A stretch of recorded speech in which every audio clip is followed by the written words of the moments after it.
There are many things that impact our mental health. School, home life, social media, current events. It can be overwhelming at times, and it's completely normal to feel anxious from time to time. But if it impacts your daily life, then there might be a bigger problem to deal with. Hi, I'm Griffin, and this is Mind Frame. We're redefining the conversation about mental health and well-being. Today's topic, anxiety. We all know life can be stressful. I'm getting anxious just thinking about it.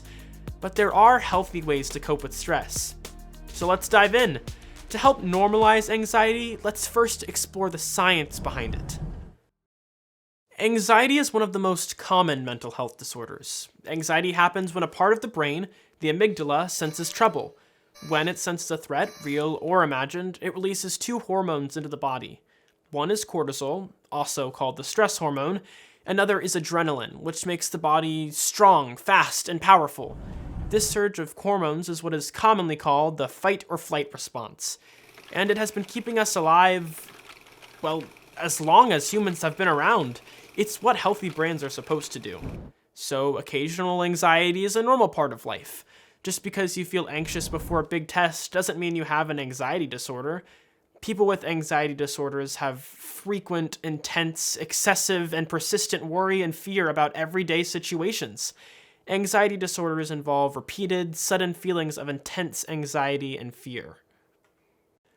According to the CDC, or the Center for Disease Control, nearly 9.5% of young people have an anxiety disorder. This might not seem like a lot, but that is 5.8 million people. That's more than the entire population of Ohio's major cities combined. So there are plenty of people like us dealing with this sort of thing. Actually, according to medical experts, there has been a drastic increase in anxiety disorders. Dr. Kelly Blankenship, who works for Dayton Children's Hospital, says the aftermath of the pandemic and increased use of social media haven't helped the situation.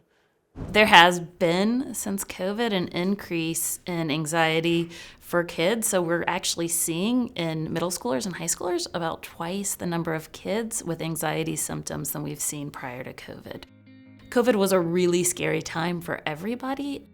We also know that people like to post their best lives on social media, right? So you don't post, something bad going on in your life. You post the great things. You post the stuff that's gonna really probably make other people jealous. And other people are posting the things that are gonna make you jealous. And so that can really affect mental health. Social media has really normalized really kind of bad, scary coping skills. So in a lot of ways, social media has normalized cutting. Social media has normalized the idea that if gosh, I had a horrible day, I might as well just go kill myself. You'll see that a lot on social media, and it's really normalizing those behaviors. That's not good. If social media is normalizing these behaviors, then we have to normalize the conversation about mental health and seeking help. Let's reframe things for a second. If we were talking about something like high blood pressure or migraines, we'd probably all be down with taking medicine to help, right? Well, we need to look at mental health disorders the same way. Before we can get help, though, it's important to recognize the symptoms.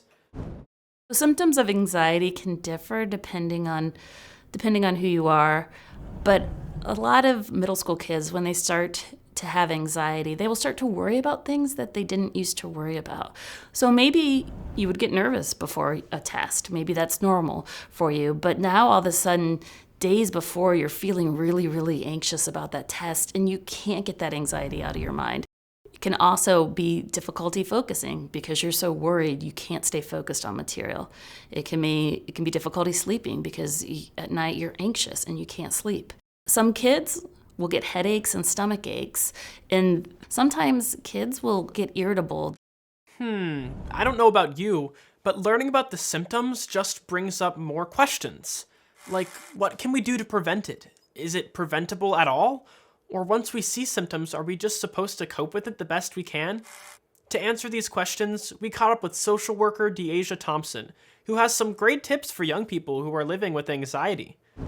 To help students manage stress, time management is a really important factor. So we want to make time for the things that are important to us, whether that's after school activities, our homework, our friends, family, all of that. So trying to find good routines that work for your day-to-day is important. You can also do deep breathing if you are finding yourself getting anxious. You can do journaling activities.